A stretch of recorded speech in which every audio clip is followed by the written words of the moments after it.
보험업 경력 20년 이상의 베테랑 전문가들이 함께하는 보험의 신입니다. 최근 대출금리가 가파르게 상승하면서 금융비용 지출이 커져 힘든 시기를 보내고 있는 것 같네요. 이럴 때 큰 도움이 될 수 있는 가장 쉬운 방법 중 하나가 보험료 지출을 줄이는 것인데요.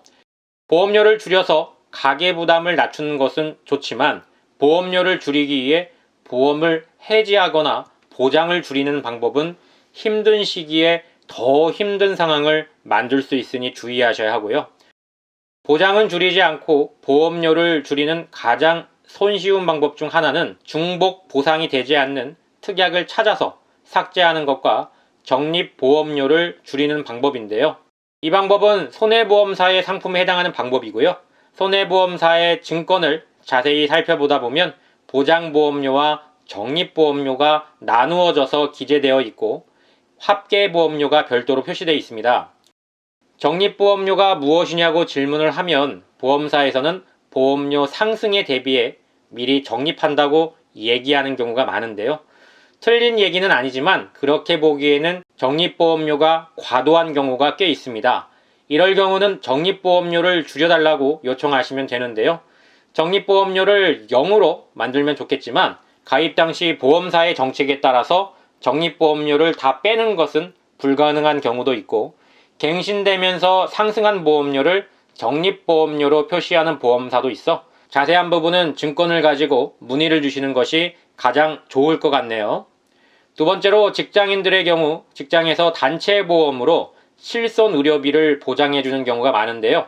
2018년 12월부터 단체 실손 의료비 가입자를 대상으로 개인 실손 의료비 보험료의 납입을 중지할 수 있는 제도가 시행되고 있는데요. 어차피 중복으로 보장해주지 않으니까 퇴직 전까지는 개인이 납입하던 실손 의료비의 납입을 중지해서 가계부담을 줄여볼 수도 있겠네요. 세 번째는 불필요한 보장을 삭제하는 방법인데요. 개인의 상황에 따라 편차가 클 수는 있겠으나 증권을 살펴보면 의외로 불필요한 보장에 보험료를 많이 지출하는 경우도 있으니 증권을 살펴보시는 것이 좋겠네요. 이번 일수로 계산해서 정해진 보험금을 지급해주니 좋아 보일 수 있지만 보험료를 한번 살펴보시면 결코 적지 않은 보험료를 납입하고 있다는 것을 확인하실 수 있을 겁니다. 실손 의료비에서 입원 의료비를 일부 또는 전액 보장해주고 있기 때문에 정액 입원비는 추가 보장을 받게 되는 경우가 많은데요. 입원을 자주 하는 상황이라면 유리할 수 있지만 일반적인 경우 입원하는 일수가 맞지 않아 상당히 큰 손실을 주고 있는 보험 특약 중 하나인데요. 최근에는 간병인 지원일당 또는 간병인 사용일당으로 많이 전환하고 있는 추세입니다. 불필요한 보장을 삭제하는 방법 중 보험료 절감 효과가 가장 좋은 부분은 불필요한 사망보장의 감액 또는 삭제입니다.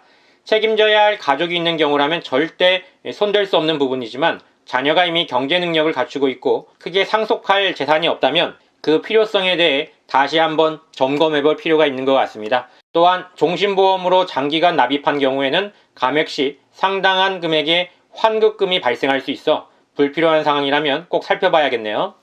마지막은 귀찮은 작업이 될 수도 있으나 동일한 보장으로 모든 보험사에 설계를 요청해서 기존에 유지하고 있는 보험계약과 보험료 차이를 비교해 보는 것도 방법이 될 수 있습니다.